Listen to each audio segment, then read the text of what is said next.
Hola Mario, ¿Cómo están ahí? ¿cómo ¿Cómo estás? están? ¿Cómo estás tú? Bien, muy bien. Acá con un gran gusto, un gran placer de poder eh, tenerte en este espacio y con esta hermosa y profunda charla que vamos a tener hoy. Bueno, gracias por los calificativos anticipados. Si después no cumplimos, vamos a tener problemas. Bueno, ahí pasamos la dirección de los reclamos, cualquier cosa. Muy bien, me parece bien. Es bueno siempre tener No, pero línea de sabemos reclamo.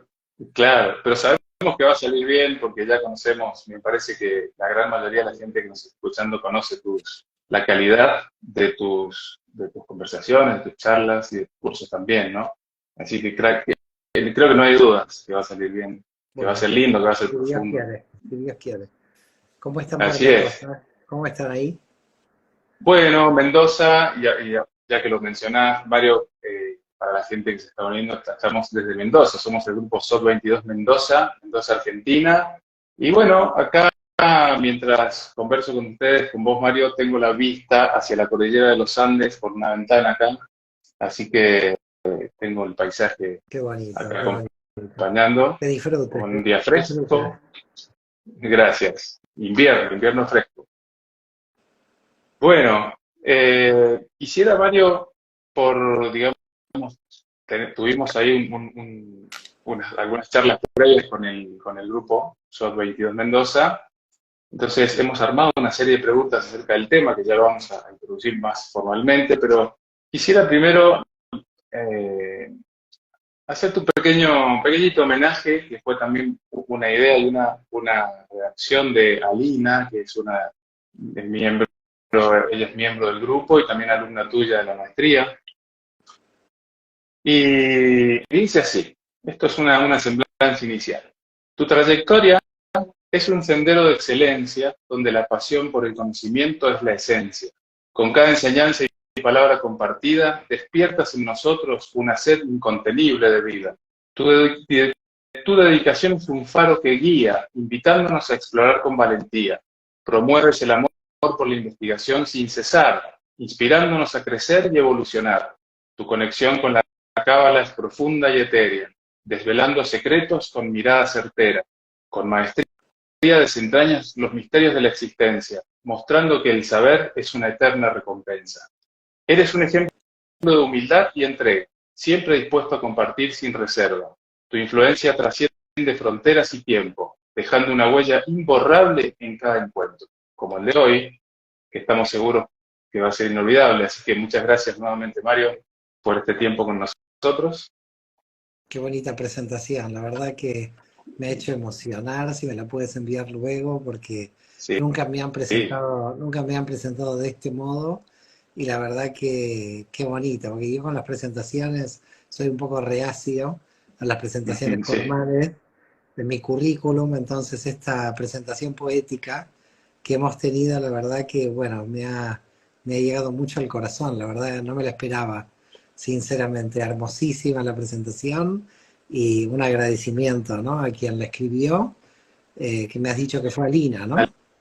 Alina, sí, sí. Bueno, muchísimas Alina gracias. Bueno, que es miembro del grupo, tuvo esta bella idea y bueno, me pareció más Gracias, que gracias. oportuna y bienvenida. Muchas gracias. Sinceramente, gracias. Me sentí muy a gusto con esta presentación. Debe ser una de las pocas presentaciones en las que realmente me sentí muy a gusto. Las demás, por supuesto, fueron siempre muy formales. Sí, Y a veces yo siento cuando me presentan que es como una especie de pérdida de tiempo de no ir al mensaje. Y como yo me la paso diciendo hay que ir al mensaje y no al mensajero, entonces las claro, presentaciones me producen cierta contradicción. Pero bueno, la verdad que sí. muchas gracias. Muy emocionante esta presentación. Bueno, la verdad me alegro mucho que te haya llegado al corazón y esa era la idea, sí, esa era la idea. Así que, bueno, vamos a ir al tema. Igual algún día me gustaría preguntarte cómo haces para estar en tantas cosas al mismo tiempo, ¿no? Doctorados, entrevistas, cursos, viajes. Yo Eh, creo que debes tener, es un misterio porque sinceramente tampoco lo sé yo. Llega un momento que que estoy en tantos lugares que, pero no, lo hago con tanta felicidad que no, nunca lo he sufrido, nunca. Verdad que en el 2022, y lo hemos hablado muchas veces con mi esposa, fue realmente un año muy extraño porque hemos volado de aquí para ahí Claro, y para alguien que le gusta la investigación y el estudio, fue un año que fue como me desnaturalicé en cierto modo, ¿no? Pero bueno, me imagino. también el tema del exterior, de la difusión, también es importante. Uno si no estaría totalmente encerrado como un ermitaño. Y creo que lo bueno es tratar, bueno, el propio árbol de la vida lo estudiamos, ¿no? Equilibrar Tiferet con Yesod, equilibrar todo ese deseo de estar con uno, porque realmente hay que decirlo, yo soy muy feliz conmigo, en el sentido de que podría vivir encerrado y sería peligroso.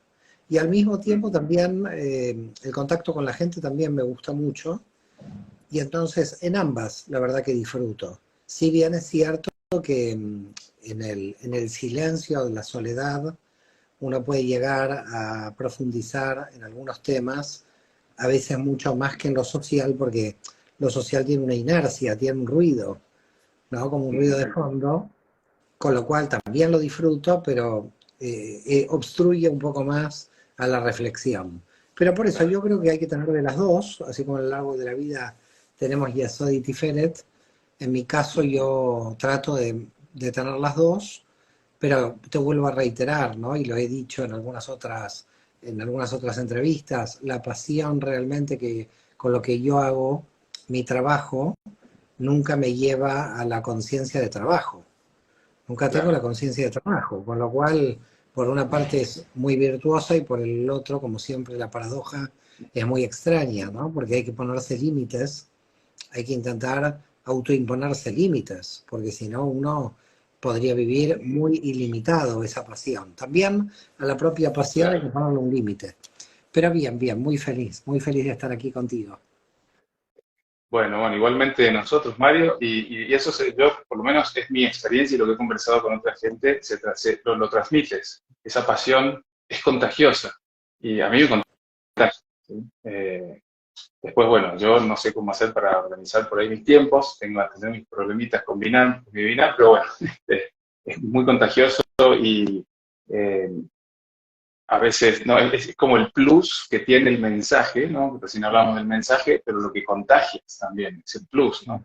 Así que, bueno, muchas gracias nuevamente y nos vamos a ir al tema. Al final, bueno, vamos a estar conversando más o menos una hora, Mario, ¿te parece bien? Sí, sí, perfecto. Yo y 5 tendría que ya terminar.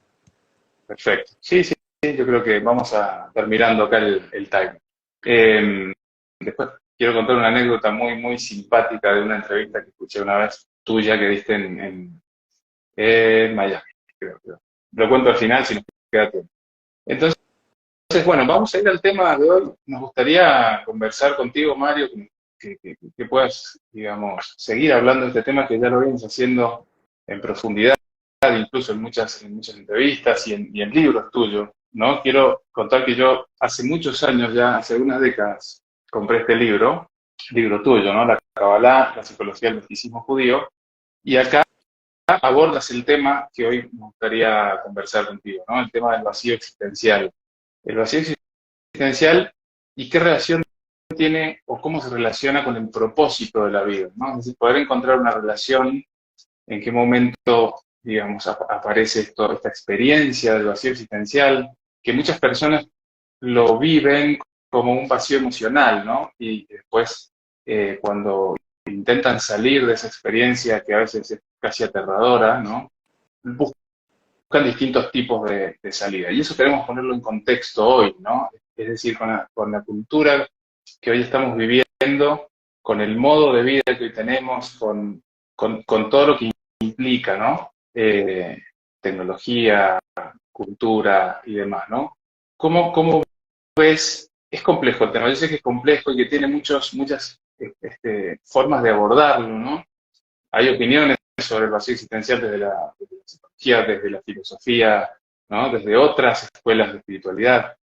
Queremos verlo desde la Kabbalah, si es que hay tal abordaje, ¿no? Desde la Kabbalah o desde Mario, ¿no? Como lo entiende Mario, ¿no? Mario Sabán. Y entonces, ¿qué relación tiene esta experiencia del vacío existencial con el propósito de la vida? ¿Cómo ves hoy que en general la gente está abordando esta experiencia cuando le ocurre? ¿A qué estamos echando mano, ¿no? Para poder abordar esta experiencia? Por ahí hemos usado la palabra gestionarla, ¿no? Pero gestionar es como muy técnico, pero esto como para dar con un contexto, y después tenemos algunas preguntas que hemos elaborado con el grupo que sí, bueno, las vamos a ir ahí insertando a medida que avance el tema. Así que, bueno, te dejo ahí para que introduzcas y contextualicemos un poco el tema. Perfecto. Bueno, mira, el tema del vacío tendría una cara para mí histórica y por el otro lado, como tú dices, psicológica. Pero bueno, todo esto se entra en el conjunto de todo el tema espiritual, ¿no? De todas las respuestas que podemos encontrar en el mundo espiritual.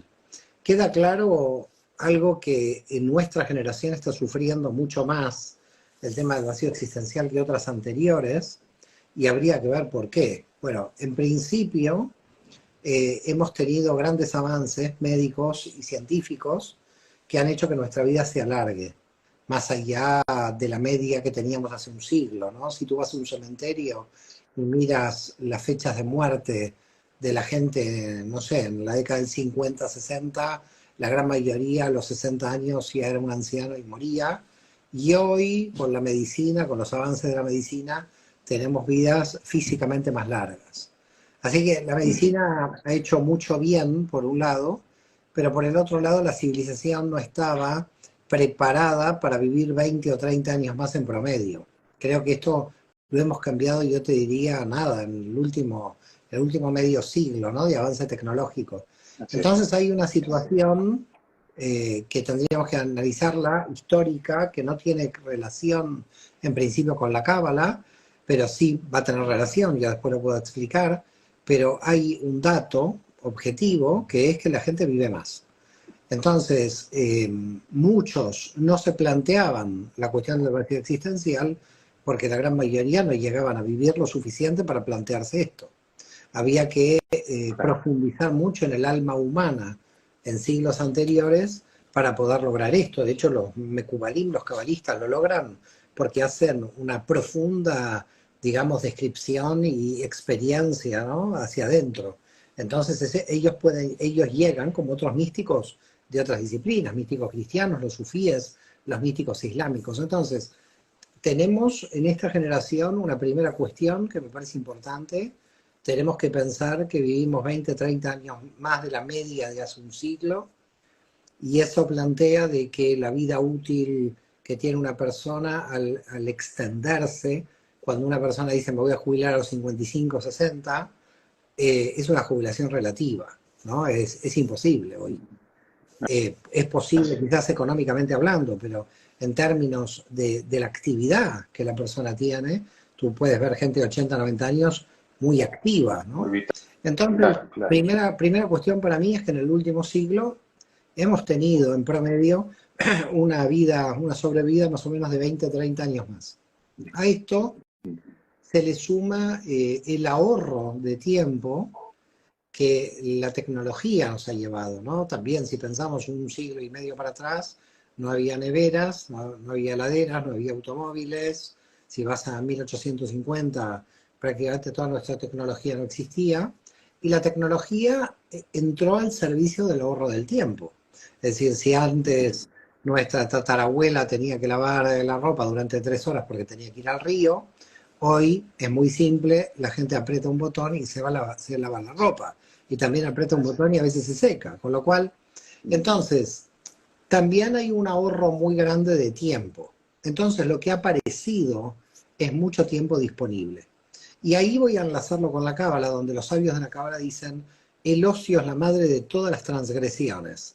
El ocio es la madre de todos los desequilibrios. ¿Qué quiere decir? No estoy hablando del ocio después del descanso del trabajo, queda claro. Estoy Sí, hablando de una vida ociosa donde encuentras jóvenes de 20 años que ni estudian ni trabajan, viven muchos con sus padres, se levantan a la mañana y no saben qué hacer y por lo tanto finalmente se alcoholizan o se drogan porque algo tienen que hacer de sus vidas. claro. Entonces, lo que estamos viendo es que cada vez hay más tiempo disponible porque se alarga la vida humana, porque la tecnología nos ahorra tiempo, y todo ese tiempo ahorrado, si no se lo lleva adecuadamente, todo ese ocio que la gente tiene se vuelve muy peligroso. Y el mal anida ahí, es decir, el mal anida porque cuando una persona no sabe cuál es el sentido de su existencia, por lo menos comete el mal y en algún punto pone, en algún lugar pone sus energías. Es decir, energías desviadas, pero energías que están ocupadas en algo. Entonces, el vacío es esa sensación de yo no hago nada bien ni hago nada mal, porque no hago nada, porque no sé qué hacer. Es decir, sería como una vida de omisión absoluta, donde ahora hay muchos que esa vida de omisión es una omisión interior, porque a veces de esa percepción de vacío que sienten las personas, la actividad diaria, la actividad cotidiana, hace que también se puedan fugar de ahí. Es decir, que la vida material los puede hacer fugar del vacío. Ante la situación del vacío dicen, bueno, si yo siento el vacío, por lo menos voy a tener actividad para que me tape el vacío. Entonces, hay un cierto trabajo que lo que hace es anular el vacío. Entonces tenemos dos situaciones de vacío posibles. Una situación es, no hago nada en todo el día, omito mi vida, ¿ok? Omito mi vida, o hago demasiado todo el día porque no puedo enfrentar mi propia realidad de vacío. Entonces es un caso curioso, porque aunque la persona esté activa, puede estar ese vacío tapándolo a través de la actividad. Es decir, es una actividad superficial, una actividad inercial, donde la persona se siente vacía por dentro, pero huye hacia la realidad de la materia, tratando de ocuparse lo máximo posible para no pensar en esto, ¿no? Es como, por ejemplo, una persona que de repente pierde su pareja, o porque se separa, o porque muere, y claro, todo ese tiempo disponible que lo tenía en la pareja lo tiene que poner en algún lado y lo tiene que tapar, ¿no? Es como lo que nosotros llamamos en la cábala, cuando hacemos el análisis del árbol de la vida, la compensación dimensional. Una dimensión tiene que ser compensada con otra. Ahora, el vacío es mucho más fuerte que una compensación dimensional, porque el vacío es cuando una persona ya llegó a estar mínimamente satisfecha en casi todas las dimensiones. Es decir, en realidad el vacío se produce con mayor fuerza a partir de que una persona ya está más o menos bien en casi todas las dimensiones, pero ahí no sabe cuál es el sentido de su existencia.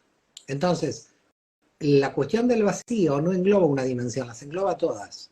Porque es qué hago con toda la energía de todo mi árbol, qué hago con la energía de mi alma. Porque yo no sé realmente dónde invertir, digamos, esta energía. Porque te vuelvo a reiterar, si la voy a invertir mal, porque algo tengo que hacer con esta energía, y de ahí que surge el mal. Porque fíjate, el mal es malo, pero frente al vacío el mal no es tan malo, porque el mal viene y te dice, te voy a dar una identidad de malvado para que gastes tus energías. Quiere decir que cuando aparece el mal, hay gente que por lo menos quiere ser mala, pero hacer algo de su vida y darle sentido a través de la maldad, que es sentir el vacío existencial, dado que en la construcción no lo puede encontrar, dado que en un camino bondadoso, un camino de construcción, no lo puede encontrar. Entonces fíjate dónde sitúan los cabalistas el vacío. Los cabalistas lo sitúan entre Gesed, Geburah, Jochma, Binah, Keter y Tiferet, ¿no? En el plexo. Estaría aquí como arriba del corazón, porque arriba de la Tiferet. Y se sitúa arriba de la identidad del yo. Y la pregunta es, ¿por qué se sitúa arriba de la identidad del yo? Porque claro, hay un momento donde el yo se aburra de sí mismo. Es decir, en realidad, cuando la gente va a terapia, todo el tiempo está hablando del yo como autorreferencial. Está bien, porque el trabajo que está haciendo es de alguna manera integrar las tinieblas, pero el problema es que cuando se pasa al vacío, que Freud no lo entendía ni por activa ni por pasiva, porque Freud frente al vacío, él escribió un pequeño trabajo en 1928 que se llama De la melancolía, donde él dice claramente, hay una persona, la persona melancólica está triste por haber perdido algo, pero no tiene objeto que perdió. No tiene ningún objeto que perdió, claro. Sí, tiene un gran objeto que perdió, el sentido de su vida. Pero como para Freud la vida era puramente biológica, el sentido de la vida no era un tema que que le llamara la atención. Fíjate que el sentido de la vida claro, lo va a tratar Viktor Frankl después del Holocausto, ¿no? Con el claro, tema de la logoterapia. Pero claro, claro, hay una diferencia entre la logoterapia y la cábala en este punto, donde la logoterapia dice, la vida no tiene sentido, pero el ser humano lo tiene que construir para vivir. En cambio, claro, la cábala dice, la vida tiene sentido y el ser humano la ignora, y estudiando la vida la va a revelar. Está bien que vamos por el mismo camino, pero la base es diferente, porque una cosa es decir la vida es un absurdo y me tengo que construir yo mi sentido, claro, sea que me construya yo mi sentido, que lo revele, porque al final como yo empíricamente voy a saber si lo estoy revelando o lo estoy construyendo. claro, Empíricamente no lo voy a saber. Pero no importa. claro. La cuestión es que sea por la logoterapia, sea por la Kabbalah, la gente para vivir necesita un sentido en el cual vivir. Esas desviaciones del sentido pueden terminar mal. Por ejemplo, personas que no tienen sentido de vivir quieren morir por la patria. Entonces el nacionalismo les da el sentido de su vida. Hay gente que ideológicamente quiere morir por su partido político, por su religión. Quiere decir que la religión, los partidos políticos, los nacionalismos fueron sucedáneos para millones de personas por no conocer cuál es el sentido de su vida. Cuando alguien conoce el Claro, sentido de su vida, no necesita ni los nacionalismos, ni las religiones, ni nada que se le parezca. Puede, por supuesto, pertenecer a una nacionalidad. Si naciste en Argentina, eres argentino. Si eres de religión judía, estás en la religión judía. Pero digamos, no son elementos que te ayuden a tapar tu vacío de sentido. claro, Entonces, cuando una persona es fanática ideológica, fanática religiosa, fanática nacionalista, lo que está tapando indudablemente es que está proyectando el sentido de su alma a un ente superior, porque no encuentra un sentido en él. Tiene que tener un sentido nacional o un sentido religioso. Eso indudablemente es tapar el vacío individual que tiene con algún tipo de ideología o teología, que es lo que no se debe hacer. Es decir, uno puede tener su ideología y su teología, pero no tapar su vacío existencial con esto, ¿no? claro, Y por eso los claro. fundamentalismos. Entonces, claro, la gran pregunta es, bueno, mucha gente me lo pregunta, bueno, muy bien, todo esto está muy bien, pero ¿cómo encontrar ese sentido de la vida? Porque si yo no encuentro el sentido de la vida, tengo vacío existencial. Y si quiero no tener vacío existencial, tengo que encontrar el sentido de la vida. Entonces sucede que el sentido de la vida no lo puedo encontrar cogiéndome de la cabeza y todo el día estar así pensando cuál es el sentido de la vida, sino Claro. que tengo que actuar, aunque sea en lo superficial, sin sentido de la vida, no huyendo del vacío, sino tratando de ver dónde va a vibrar mi alma. Porque al final el sentido de la vida tiene con la vocación o la misión del alma. Es decir, cuando un alma tiene una misión, cuando un alma siente que tiene una misión, que puede ser una misión musical, la misión de esta persona es tocar el violín muy bien, por ejemplo, Claro, claro, entonces, donde ahí vibra esa persona, donde dice yo y el violín somos uno, para decirlo de alguna manera, sí, porque vibro ahí, porque mi misión se encuentra ahí, entonces podemos decir que encontró el sentido de la vida. No es fácil, hay gente que no lo encuentra tan rápido, que no sabe dónde vibrar, pero también sí lo que hay que hacer es responsabilizarse con el alma de cada uno y buscarlo. Es decir, porque el sentido es la búsqueda, no es un resultado. Es decir, el sentido lo estoy construyendo mientras estoy buscando, ¿no? Yo creo que aquí claro, hay una clara diferencia entre la concepción del Dios religioso y el Dios místico. Porque el Dios religioso es un resultado final y el Dios místico es un infinito de posibilidades, un infinito de preguntas. Entonces, creo que la gran ventaja de la mística, y en mi caso de la mística judía, es la posibilidad de infinitas preguntas donde el camino es el que de alguna manera me hace sentir a Dios, el propio camino. No es un resultado de la fe, de un dogma que me dijo tal y cual y que yo claro. tengo que seguir, O ¿no? un lugar al que se llega, tal vez. Si no, Fíjate, es siempre un camino. fíjate que en el árbol de la vida, cuando estudiamos lo que tú estás diciendo, es la clipa de Keter. La clipa de Keter es creer que uno ha llegado. La gran pregunta, ¿uno a dónde llegó? No llegó a ninguna parte. Uno lo que hace es Claro, seguir avanzando, ¿no? Yo a dónde llegué, no sé, no llegué a ningún lado. Yo todos los días lo que yo estoy es conectándome con mis libros, con mi estudio, con mis avances o involuciones o lo que sea, pero digamos, estoy siempre tratando de buscar. Y creo que es ahí donde está todo, digamos. El sentido está en el proceso, no está en un resultado final. Un proceso que puede ser que tenga a veces la percepción de avance y de retroceso, ¿no? Digo percepción, o tal vez sea realmente objetivo, ¿no? Un avance y un retroceso. Sí, sí, totalmente. Y los retrocesos son excelentes avances. Los Claro, retrocesos no son retrocesos. El que entra en la dualidad avance-retroceso es el que lo analiza desde un punto de vista racional. Pero no hay avances-retrocesos, todo es avance. todo eso. El avance es avance y el retroceso es avance. El problema de mucha gente de creer que el retroceso no es avance, sino el retroceso es un retroceso en serio, es que está analizando la vida mal, porque no está tomando la vida como un aprendizaje. Está Claro, tomando la vida otra vez en función de los resultados. Fíjate, claro, es decir, tengo avance cuando tuve un resultado, tengo un retroceso cuando no obtuve el resultado. Quiere decir que el binomio avance-retroceso está basado en los resultados. Cuando tú no esperas ningún resultado, el avance es total, porque claro, aparezca o no aparezca el resultado, todos los preparativos que tú estás haciendo en tu entrenamiento ya son los propios resultados. Es decir, el resultado está también en el camino, también está en el proceso, no tiene que ser un resultado final. Yo no tengo que tener claro. un examen para saber que yo sé. Yo con la pasión de leer un libro y saber que puedo dar una clase, la clase podría ser como mi examen, en cierto modo, yo ya sé que el tema lo sé, pero el tema lo sé ¿por qué? Porque bueno, porque me preparé para la clase. Por lo tanto, a mí me gusta mucho esa enseñanza que dice Nachman de Bratslav, que todos son preparativos, ¿no? Cuando le dijeron, usted escribió muchos libros, no escribí muchas introducciones. ¿Cómo introducciones? Sí, introducciones a otras introducciones. Es como que Claro, nunca, nunca llega el libro, ¿no? Entonces, claro. él decía, todos mis libros son introducciones. Yo te diría que todo en la vida son introducciones, todo en la vida son entrenamientos. Alguien me podría decir, bueno, ¿para qué estás estudiando? Y para crecer. No, pero ¿para qué? ¿Cuál es el resultado? Bueno, si lo vemos así, quizás para dar una clase, pero tampoco, porque yo he estudiado muchos temas de Kabbalah que nunca, jamás vi ninguna clase de ese tema. Es decir, hay temas de la Kabbalah muy complejos que ya uno dice, bueno, ¿qué tipo de interés puede tener este tema en la media, ¿no?, del alumnado? Y entonces muchas Claro. veces yo puedo estar estudiando en función de mi crecimiento, no estudiando en función de una clase. Entonces, claro, alguien viene de fuera y dice, verá, todo este estudio es inútil, porque no es en función de una clase, Claro, es en función de un resultado. No, no, todo este claro. estudio es muy útil, es a favor de mi crecimiento.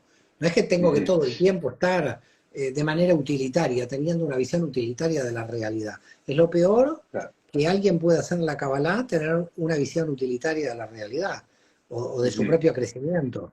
Uno tiene que crecer, su alma lo empuja a seguir creciendo y sin resultado uno tiene que seguir creciendo. Por eso digo, si es todo aprendizaje no hay fracaso.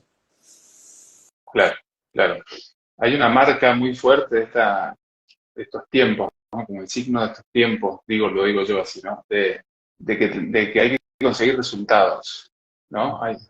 Hay mucho de eso. ¿Cómo lo ves, Mario? Eso influye, sobre todo cuando no hay un yo bien estructurado, un yo fuerte, ¿no? Entonces, eso, Mira, a mí, yo con el tiempo cada vez he disfrutado mucho más todos los procesos y no el resultado, porque el resultado es el final del proceso y ya no puedes disfrutar más ese camino, ¿no?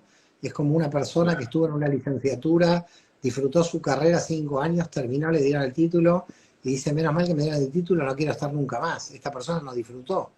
Pero el que disfruta ve con nostalgia en la universidad cuando tenía la licenciatura, porque su disfrute fue tan alto que en realidad que se termine ese periodo de tanto disfrute. Por eso claro. yo muchas veces digo, quien disfruta todos los periodos de la vida, sea cuales fueran, o todos los procesos, o todo el día, y encuentra en eso ordinario, en eso cotidiano lo extraordinario, es realmente quien encuentra el sentido de todo.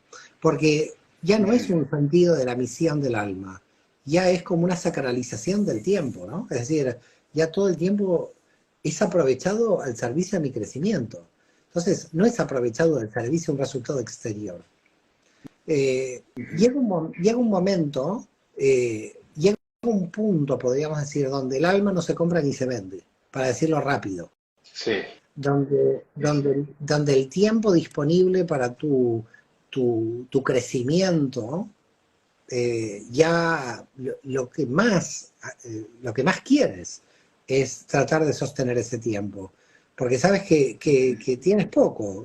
Hay una conciencia muy importante en la Kabbalah, que es la conciencia de muerte, de que la vida es corta, porque Sí, queremos hacer tanto en esta vida. Es decir, a medida que aumenta la pasión y la intensidad del alma, la vida es mucho más corta, porque va a más velocidad. Como decía mm, una persona amiga, la persona triste tiene solamente una ventaja, la vida se la vuelve eterna, porque es claro, como, no se le pasa rápido, es como que no muere tan rápido. claro, Entonces, esa es la única claro, ventaja de estar triste. Cuando alguien me dice estoy muy triste, bueno, te voy a decir cuál es la ventaja. La única ventaja de estar triste es que tenés más años de vida, se te pasa más lento. claro. Claro, la percepción de... Hace poco escuché una frase que decía, ¿qué viene primero, el próximo día o la muerte? ¿No? Eh, Como saberlo. yo creo que siempre estamos muriendo. Así que si tú vives en una muerte permanente, estás viviendo en un nacimiento permanente. Así que el próximo día es relativo. Claro. Mario, van apareciendo naturalmente acá un montón de preguntas, algunas se me escapan, algunas me las apuntan por acá, y también tenemos las preguntas que habíamos elaborado nosotros. Muchas de ellas han quedado ya respondidas con toda esta primera parte, ¿no? Pero eh, quiero tomar algunas preguntas que han hecho recién. Hay algunas que pido disculpas porque hay más de 200 personas y no alcanzo a verlas a todas las preguntas, ¿no? Pero eh, por ejemplo, preguntaban más temprano si recomiendas meditar con los 72 nombres de Dios, ¿no? Imagino yo que en el contexto de lo que estamos hablando, ¿no? Para poder conectar con el sentido de la vida. Mira, yo no puedo recomendar si no conozco a la persona, porque esto es lo mismo que alguien me pregunte si recomiendo ibuprofeno.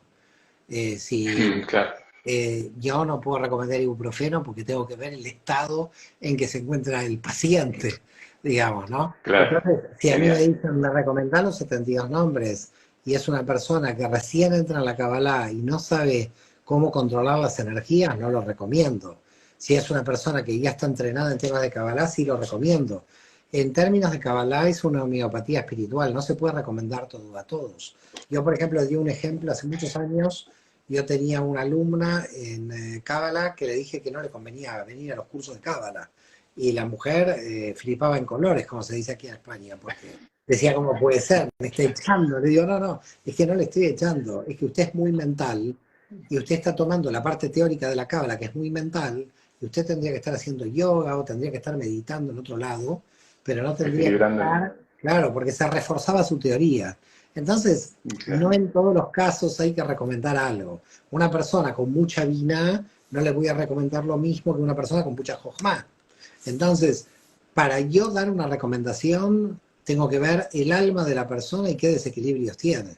claro, Porque imagínate que yo, una persona que es muy fuerte en jojma y que yo públicamente le estoy diciendo a través tuyo con esta entrevista que además medite, sí, le recomiendo, medite, medite, y está muy abierta en sí, jojma, imagínate lo que le puede pasar a esa persona. mm, En realidad sí, termina sin sí, dormir del nivel de sí, información que le baja. Entonces sí. hay que ser muy responsables de no recomendar nada a nadie hasta no conocer la estructura del alma que tiene a partir del árbol de la vida.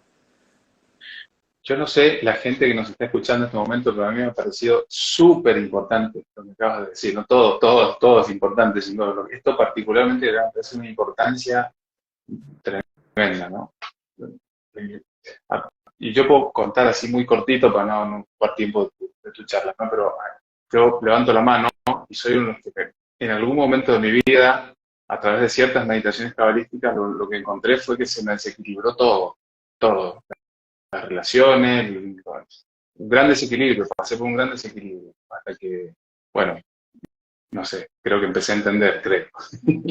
Y ahí me fui Bueno, equilibrando un poco, pero no, o eres un desequilibrado feliz. o Nunca se sabe un si uno, desequilibrio. nunca se sabe si uno realmente se equilibró o es un desequilibrado feliz. Pero hay que ser muy responsables en el mundo espiritual. Porque lamentablemente cuando se actúa sin seriedad en el mundo espiritual se lanzan ideas en el aire hay que entender de que mucha gente está escuchando del otro lado y uno tiene una responsabilidad muy grande. No puede decirle a la gente, vamos a tirarnos al pozo, porque no, sea, no hay que... Si uno se quiere tirar al pozo, que se tire solo. Pero uno no puede englobar, generalizar y llevar a la gente a sitios donde no está preparada y donde uno no conoce a dónde va a llegar el discurso. Entonces, a medida que el tema de la Kabbalah se va extendiendo y de repente va llegando más esto, hay que ser cautos. Eso no quiere decir que la cautela no sea no avanzar, ¿eh? Que se entienda. Yo creo que Sí, justamente la cautela es buscar. Jaime Michelson, el gran cabalista americano, dice, cuando en la cábala frenamos de buscar es para ver cómo buscamos por otros medios, con otras estrategias. Ahora, cuando yo digo cautela, no digo frenar la búsqueda, que no se me entienda mal, digo buscar otras estrategias de búsqueda. Entonces sigues buscando, pero a veces hay estrategias que para diversos tipos de personalidad son mucho más adecuadas que para otras. Entonces, lo que tiene que hacer cada uno de nosotros es buscar qué es lo más adecuado, ¿no? Es decir, lo más adecuado para mí no es escuchar rock and roll, porque ahí no me pasa nada, al contrario. Pero lo más adecuado para mí es la música clásica barroca. Otro, probablemente lo más adecuado sea hacer deporte, o lo más adecuado sea hacer yoga, donde el alma de la persona puede conectarse, eso es lo que tiene que buscar. Por supuesto, hay gente que se conecta con los 72 nombres de Dios, pero hay que ir cautos, como diciendo, no crea que usted se va a conectar por ahí. Puede ser que se conecte por los sueños, por las visualizaciones. eh, hay que ver por dónde se conecta. Lo importante no es el método de conexión, porque si no, estaríamos operando desde el ego. Lo importante es si tú encuentras el método de conexión que tu alma pide. ¿Dónde tu alma se siente feliz? En el método de conexión que necesita.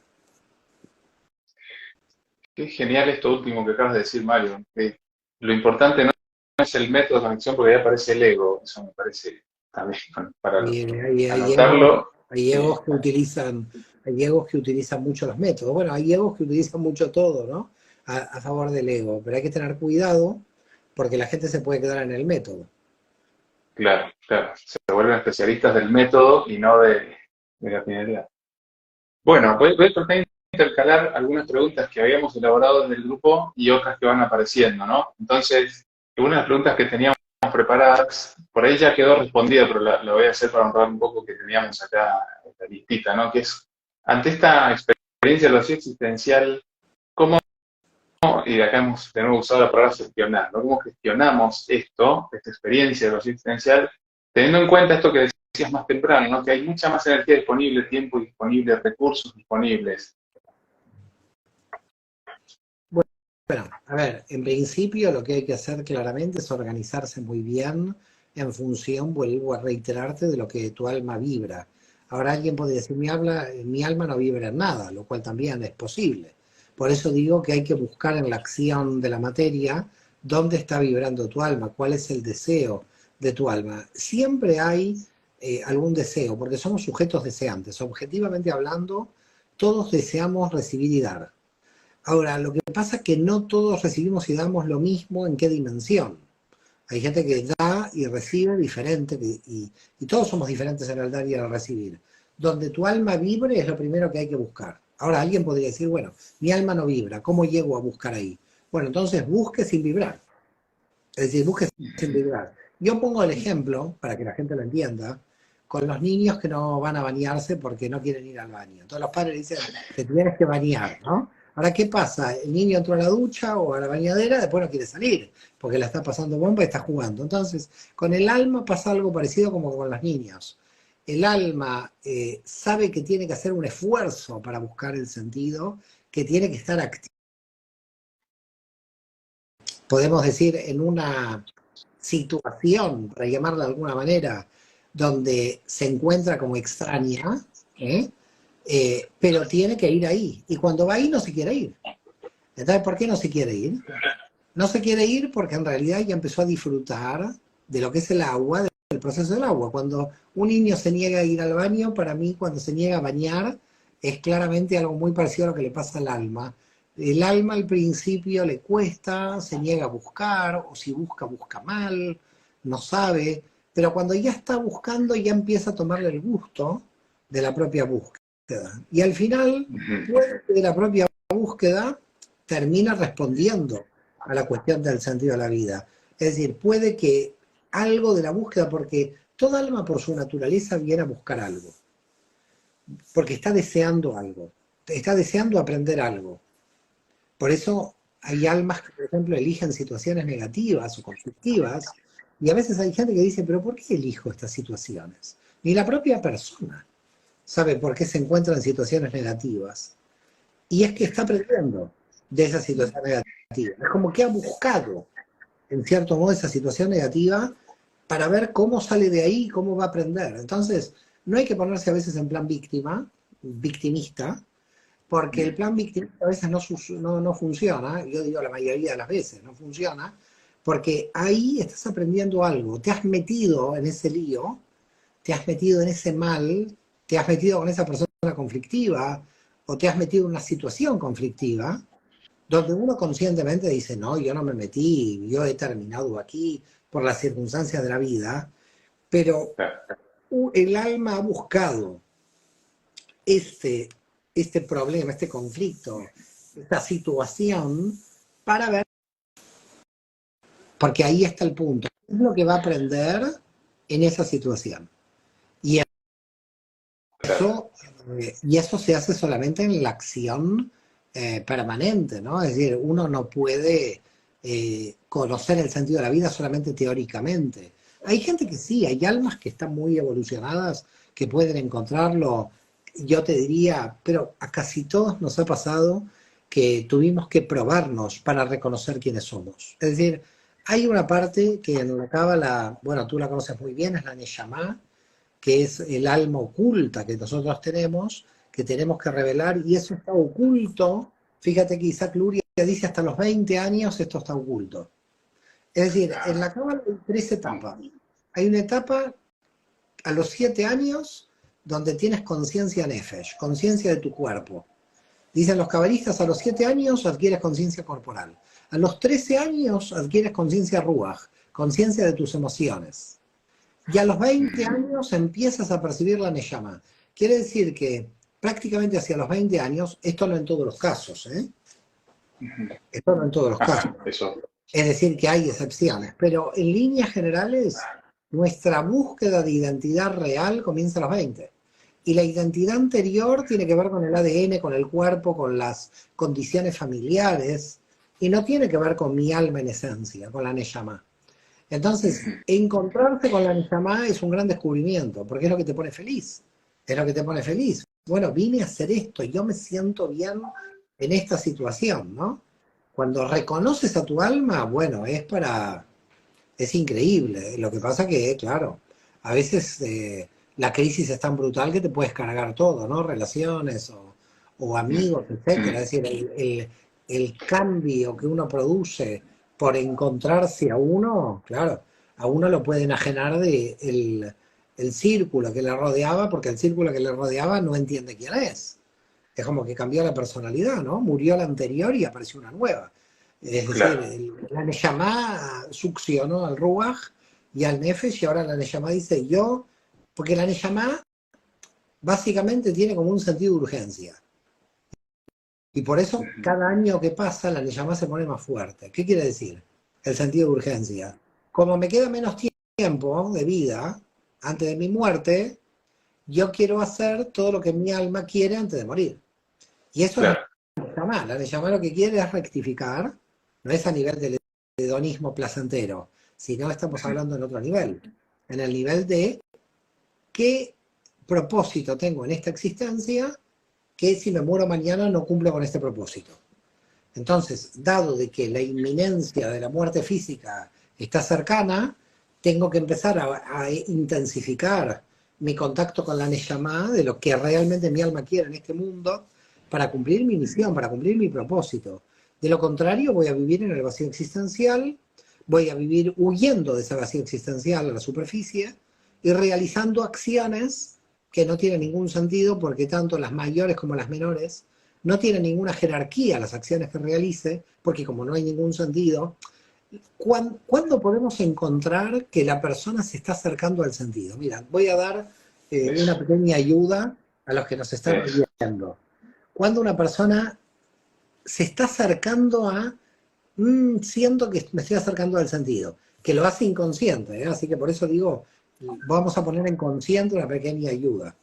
Cuando Ok. una persona en una situación se aburre y está matando el tiempo, entonces la pregunta es que hay situaciones donde no se aburre y no mata el tiempo. Es decir, Ujú.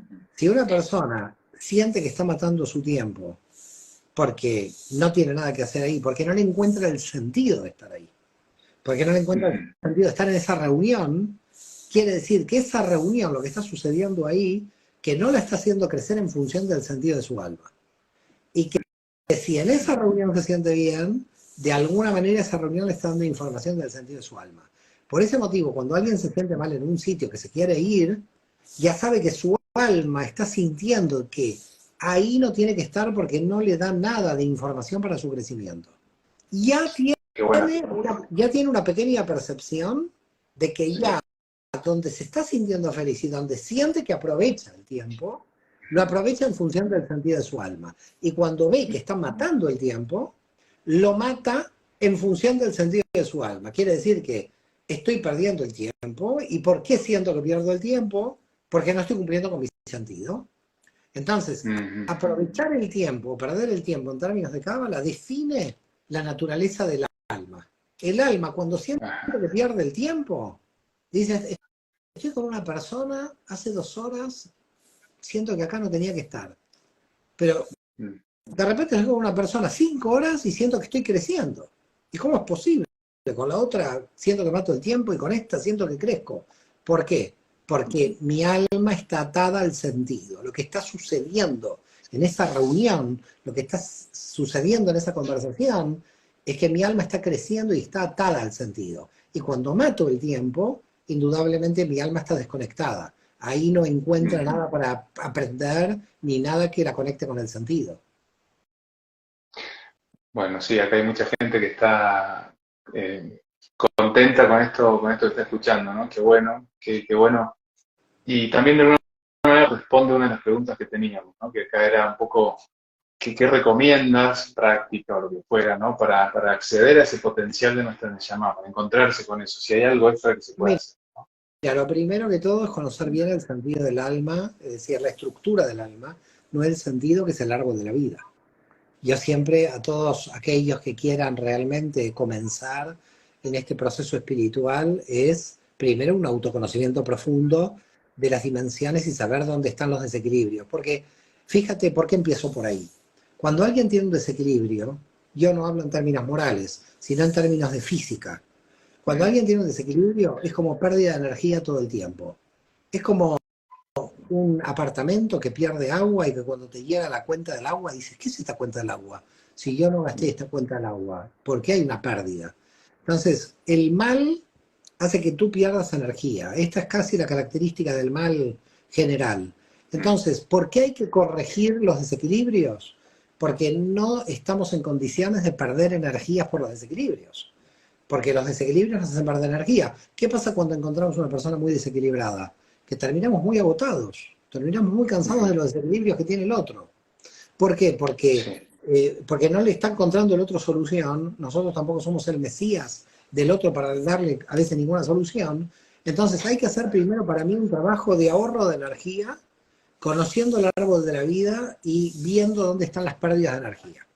Cuando ya Ujú. lograste esto, cuando ya lograste saber dónde están los puntos de pérdida de energía, empezar a trabajar para no perderla, claro. Empezar a corregir ese tipo de energía, ver cuáles pueden ser las causas, las consecuencias de ese tipo de energía. A veces sucede una cosa muy interesante, que mientras tú estás trabajando el desequilibrio en una dimensión, ese desequilibrio se transforma en el sentido de tu vida. ¿Por qué motivo?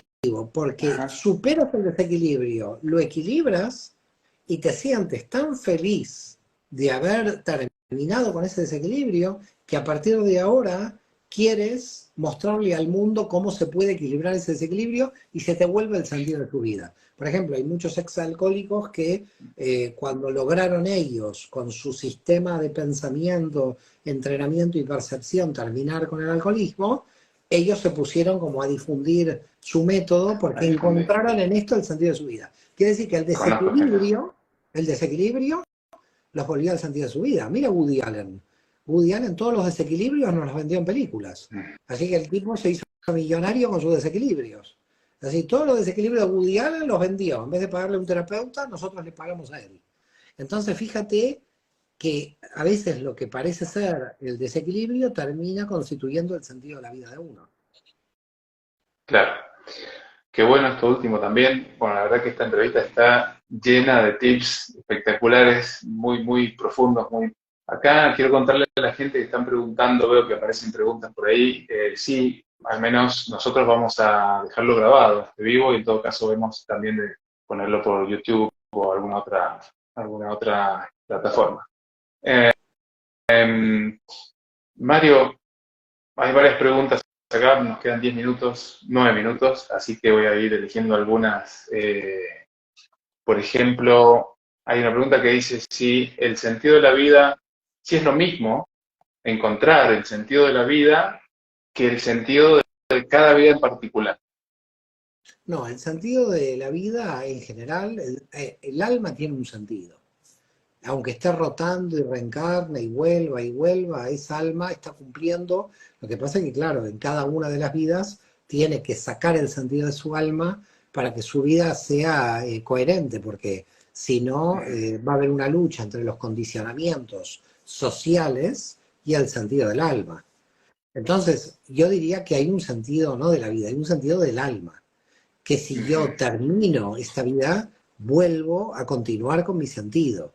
No solamente porque no terminé mi rectificación, sino también porque puedo llegar a la humanidad, o el universo, mejor dicho, puede necesitar que se revele nuevamente esta energía para aprender, para que otros aprendan, ¿no? Entonces, como decía Jaime Vital, que a veces hay almas que no tendrían que reencarnar nuevamente, porque ya han cumplido con su tikkun, con su rectificación, pero vienen a ayudar al tikkun olam, a la rectificación del universo. Entonces, hay un sentido del alma, no hay un sentido de la vida individual. Entonces, hay un sentido del alma, y me parece que alguien también pregunta si la existencia, esto ahora lo pongo yo en palabras, por ahí estoy mal interpretando la pregunta original, ¿no? Pero me parece, si hay un sentido de la existencia como tal, versus lo que acabas de comentar, el sentido del alma en particular. Por supuesto, claro, hay también hay un sentido de la existencia global, y que en ese sentido de la existencia global el alma cumple una función en ese proyecto. Lo que pasa es que el proyecto es tan grande, el proyecto del universo, que nuestra mente finita no lo puede llegar a captar. Pero porque nosotros llegamos a captar lo que nosotros... A ver, voy a poner un ejemplo para que la gente lo entienda. Imagínate una fábrica. Hay un obrero que pone un tornillo, hay un obrero que pone esto, hay un obrero que pone el otro, pero el sentido de todo el vehículo que se está creando yo no lo veo. El que pone el tornillo no ve todo el vehículo, el que pone el asiento no ve todo el vehículo, el que pone el neumático no ve todo el vehículo. Es decir, al final se ve el vehículo muy al final. Entonces, cada alma viene a cumplir una función determinada en el proceso, que solamente sabe que vino por un tornillo o que vino por una, y que parece que en el plan global es como, esto es una tontería, yo vine para hacer pan a este punto y me siento en el éxtasis de hacer pan, sí, pero usted no sabe en el proyecto general cuál es el sentido que está cumpliendo. Porque hay un secreto en la cábala que a mí me gusta mucho, y el secreto es que en verdad el alma está decodificando información cosmogónica. Es decir, el alma no es psicológica, no es un yo. El alma es parte del cosmos, es una información cósmica. Entonces, yo no soy lo que soy por lo que soy. Yo soy lo que soy porque el cosmos pide de mí ser lo que soy. Esta sería la cuestión. Es decir, las energías del cosmos se encarnan en mí, por eso Jesús va a decir yo y el Padre somos uno. Las energías del cosmos se encarnan en mí, ¿y por qué se encarnan en mí? Se encarnan en mí porque vieron que esta vasija estaba apta para que esas energías se encarnen. Ahora, se encarnan en mí para que tengan esta experiencia. Pero ¿quién está teniendo esta experiencia? Yo no, yo es una construcción mental. Son las energías del cosmos los que están teniendo esta experiencia cósmica. Es decir, no existe un yo separado de la naturaleza. Por ese motivo me gusta a mí mucho la palabra hebrea Adam, que Adam quiere decir el terrestre o la terrestre, es indistinto, y Adam viene del término Adamá, que quiere decir tierra. Es decir, nosotros somos de la tierra. En otras palabras, somos energía cósmica. Nuestras almas son energías cósmicas. Entonces, como son energías cósmicas encarnadas, lo que están haciendo nuestras almas son antenas de recepción de información. En la medida en que nosotros somos antenas de recepción de información, nosotros creemos que estamos cumpliendo el sentido de nuestra vida, de mi vida. Yo no cumplo el sentido de mi vida porque mi vida está en función del cosmos. Cumplo el sentido de las energías del cosmos que han decidido posarse en mí. Entonces están ocultas en mí y se revelan como mi yo. Pero el yo que se está revelando es una falacia, es una máscara de las energías cósmicas. Por eso cuando Dios aparece en el texto bíblico y nunca dice su nombre, porque todos los nombres de Dios no dicen su nombre. Todos los nombres de Dios nunca dicen su nombre, dicen su función. Rafael, Dios curando. Miguel, Dios en misericordia. Pero no es el nombre Miguel, no hay un nombre Miguel.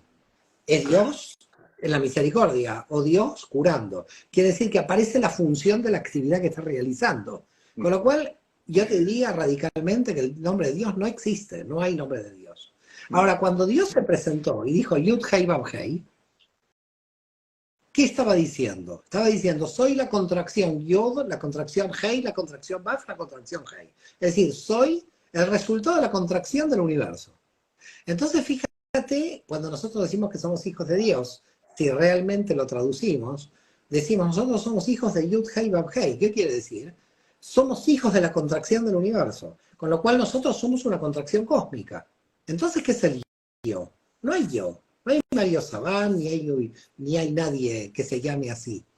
Nosotros somos una contracción cósmica en este cuerpo, que es el final de la contracción cósmica, de una energía que viene a revelar algo al cosmos, que toma la máscara de mi personalidad, ¿ok? Pero que se enmascara en mi personalidad como dentro de 10 siglos se puede volver a enmascarar en otra personalidad. Es decir, que las energías cósmicas... Entonces, ¿qué es el alma? Realmente el alma es un fractal del infinito. No existe el alma como tal. Buenas. El alma como tal no existe. Es una proyección del infinito en tu subjetividad. Un fractal del infinito. Qué bueno. Un fractal del infinito. Mario, la verdad es que has contado tantas cosas que me parece que la mayoría de todo lo que se ha dicho acá, too much, dice alguien acá, es para expandirlo, ¿no? Por ejemplo, esto de la autopercepción subjetiva de un yo que no existe en definitiva, ¿no? Acá alguien pregunta, pero si existe la percepción del yo, pues nos percibimos como un yo, Sí, sí. ¿no? También existe la percepción del libro, la percepción de la mesa. Claro que las percepciones existen en esta realidad limitada espacio-temporal. Pero estamos hablando de energías que todavía no entraron en la fase de autocontracción. Porque, claro, ¿de qué estamos hablando? ¿En qué nivel? Cuando estamos hablando de autocontracción, estamos hablando de los infinitos niveles de autocontracción. Alguien me podría decir, el átomo no existe porque nunca lo vi. Y bueno, yo tampoco lo vi, pero sabemos que existe. El fotón, ¿dónde está? Nunca me presentaron al señor fotón, pero sé que existe. Entonces, claro, si nosotros vamos a lo que es existir realmente, estamos hablando ya de lo invisible. La existencia real no es visible. La existencia visible, lo que nosotros llamamos existencia visible, son máscaras de las reales energías que existen. Mientras más cerca de la matriz del infinito estás, más realmente eso existe. Nosotros en la fragmentación somos formas existentes en la materia espaciotemporal que vamos a desaparecer. La muerte es el ejemplo y el envejecimiento de que no somos formas eternas. Entonces existimos, sí, dentro del espacio-tiempo. Lo que realmente existe es la información en la matriz, porque eso es eterno. Entonces no se puede comparar una existencia espaciotemporal con una información eterna. Eso es imposible. En la información eterna estamos nosotros, claro, eternamente estamos en la información, pero Claro. nosotros en el espacio-tiempo estamos transitoriamente, porque estamos en el espacio-tiempo. Entonces, habría que definir qué quiere decir existencia. Esto Mm. da lugar a mucho, mucho tema en la Cábala. Hay mucho, mucho para Ya, hablar. Ya se nos va de ya se nos va de se nos nuestro tiempo. va, se nos va y hemos llegado casi ya al límite. La verdad es que quedan muchísimas preguntas, preguntas muy, muy interesantes que me hubiese gustado hacer, pero bueno, creo que tenemos Mario para rato, ojalá, ¿no? No lo sé, Mario para rato hay mucho. depende de las fuerzas cósmicas, no depende de mí. de- No claro, me lo puedes preguntar a mí, tendríamos que hablar con las fuerzas cósmicas. claro, tendríamos que conectar. Yo lo que puedo decir de mi punto de vista particular es que este libro desarrolla prácticamente todo lo que sea lo que has comentado acá, Mario, ¿verdad? Creo que no exagero al decirlo así. Una pequeña anécdota también particular. Más de una vez me pasó leyendo este libro, de leerlo nada más, haber entrado en un estado meditativo profundo, solo de leerlo. Yo no sé si es la manera en que lo escribiste, no sé qué pasó, pero más de una vez me pasó. Leyendo, me encontré en un estado muy profundo. Eh, Así que bueno, Mario, muchísimas gracias. No quiero Un placer, aprovecharme un placer muy del grande, tiempo. gracias a ti gracias a todo el grupo SOT 22 Mendoza, un abrazo grande a todos y Un gracias por abrazo esta grande. entrevista muy, muy bonita, gracias. Una última anécdota muy cortita antes que te vayas, que quería contar, que me causó mucha gracia, me parece muy simpática, y es que estabas terminando de dar una conferencia en Miami hace mucho, no recuerdo bien cuándo, y una persona del público dice, una última pregunta y lo libero. Eso me causó mucha gracia. Entonces tú dijiste, no, yo ya estoy liberado. No, yo no tengo que venir acá para liberar. ¿Usted cree que yo tenía que venir acá para liberarme? No, yo ya me liberé hace mucho. Causó mucha gracia. Un Muchas abrazo gracias, grande, Mario. gracias, un abrazo Un fuerte, abrazo grande. gracias por todo. Gracias. Shalom, shalom a todos. Muchas gracias. Shalom.